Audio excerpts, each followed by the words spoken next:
नमस्कार, मी उल्का उद्धव पटवर्धन. उल्काच किचनमध्ये आपणा सर्वांचं स्वागत आहे. तर तुम्हाला मसूर डाळीची आमटी दाखवली आहे, आणखीन डाळिंब्यांची आमटी दाखवली आहे साधी. आज आता आपण तुरडाळीची आमटी बघूया. तुरडाळीची आमटी माहिती मी ओल्या मिरच्यांची आमटी दाखवणार आहे तुम्हाला. ओली मिरची टोमॅटो घालून आमटी दाखवणार आहे. काही जण त्याला गोड वरण सुद्धा म्हणतात, म्हणजे आम्ही त्याला आमटी म्हणतो ओल्या मिरच्यांची, पण काही जण त्याला गोड वरण सुद्धा म्हणतात. असं आता आपण करणार आहोत. तर त्याच्यासाठी ही प्रथम तुरडाळ घेतली मी शिजवून. त्यानंतर टोमॅटो, ओली मिरची, कोथिंबीर घालणार आहे, कढीपत्ता, खोबरं आणि फोडणीचं साहित्य. आता आपण आधी तेल तापत ठेवलंय. तेल तापल्यावर त्याच्यात 1-2 चमचे तेल घातलंय. तेल तापल्यावर त्याच्यात मोहरी घातली आहे. मोहरी चांगली तडतडल्याशिवाय पुढे नाही. आपली मोहरी तडतडली आहे. जिरं घालतीये थोडं. जिऱ्याचा वास या आमटीला चांगला लागतो. त्यानंतर आता आपण कढीपत्ता, ओली मिरची आपल्या आवडीप्रमाणे आणि टोमॅटो,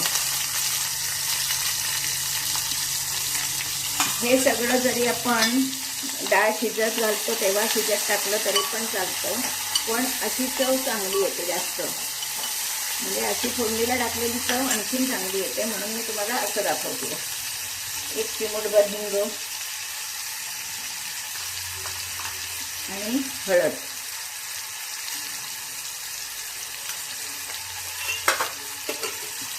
जरा चांगला थोडा वाफवून घेऊया. खूप छान अगदी आमटी भात खूपच सुंदर लागते. आमटी अतिशय छान लागते चवीला. विशेषतः ही आमटी आपल्या भागात कमी करतात, सिंधुदुर्ग भागात ही आमटी जास्त करतात, पण ती शक्यतो त्याच्यात शिजतानाच टोमॅटो आणि सगळं टाकतात. टोमॅटो, ओली मिरची असे उभे भाग करूनच टाकतात. आणि उभे भाग करून टाकण्याचा उद्देश एकच की तिखटपणा पण चांगला येतो आणि आपल्याला नको असेल मोठे तुकडे असले की ते काढून पण टाकता येतात. म्हणून आपण शक्यतो हे असे मोठे उभे भाग करून घालायचे मिरचीचे. नाही फुकट जात नाही, म्हणजे काढून कोणाच्याही पानात जात नाही, ती काढून टाकू शकतो आपण. पण सगळ्यांनाच आवडत नाही पानात असं काही पडलेलं. कढीपत्ताचा बरीच जण काढून टाकतात. खरा कढीपत्ता पोटात गेला पाहिजे, पण तो बरीच जण काढून टाकतात. हा बघा, आता टोमॅटो आपला बऱ्यापैकी वाफवून झालेला आहे.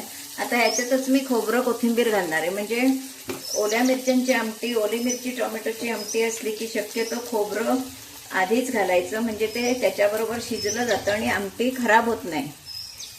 जर वरून खोबरं घातलं, आमटी उकळली गेली नाही व्यवस्थित, तर खोबरं घातलेली आमटी खराब होऊ शकते. उन्हाळ्यात नक्की खराब होते. त्याच्यामुळे फोडणीत जर खोबरं घातलं की ते व्यवस्थित परतलं जातं तेलावर आणि आमटी पटकन खराब होत नाही. आता फ्रीज असतात त्याच्यामुळे काही प्रश्न येत नाही, पण नाहीतर ही ओल्या मिरच्यांची आमटी उन्हाळ्यात पटकन खराब होते. बघा, आता हे आपलं सगळं चांगलं परतून झालंय. आता याच्यावर आपण आज तिखट नाही घालायचं, ओल्या मिरच्याचीच आहे आमटी. येतं मी डाळ घोटून घेते. हे बघा, डाळ आपली छान शिजलेली आहे.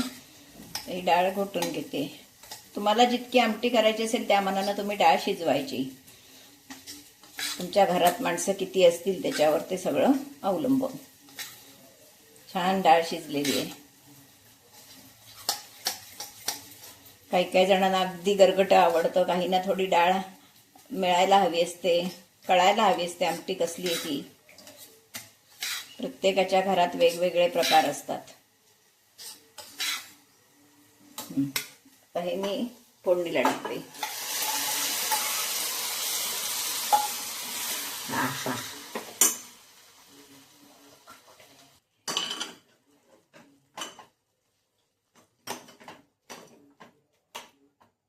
आता थोडं शिजवून घेते आणि मग मी गरम पाणी त्याच्यावर ओतणार आहे.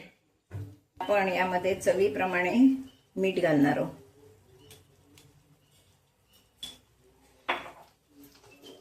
थोडासा गूळ चवीला. आणि जरी टोमॅटो आंबट असला घातलेला तरी आमटीत आंबट हवं, थोडंसं आंबट घालणार आहे.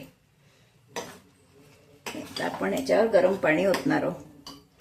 आणि चांगली आपली ही आमटी किंवा तुम्ही गोडं वरण म्हटलं तरी हरकत नाही, तुम्हाला जसं योग्य वाटेल तसं.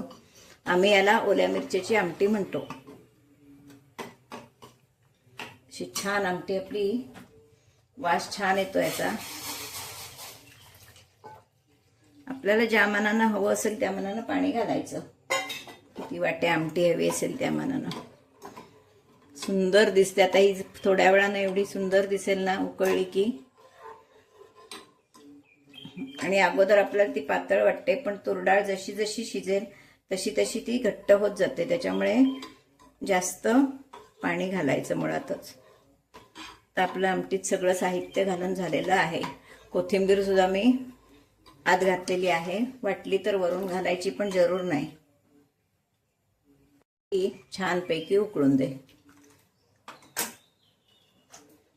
हे आपली सुंदर चवीची अगदी छान अशी लागणारी आमटी, कोणालाही अगदी लहान मुलापासून कोणालाही आवडेल अशी आमटी तुरडाळीची आहे. आणि खूप सुंदर चव येते ह्या आमटीला. अशी ही मिरची कोथिंबीर मिरची टोमॅटो घातलेली तुरीच्या डाळीची आमटी खाण्यासाठी तयार आहे. किती सुंदर, कलर पण किती सुंदर दिसतोय आणि आमटी पण बघा किती सुंदर. मला लगेच वाटत असेल की जेवायला बसावं. खरोखरच अगदी लगेच जेवायला बसण्यासारखं हे आहे.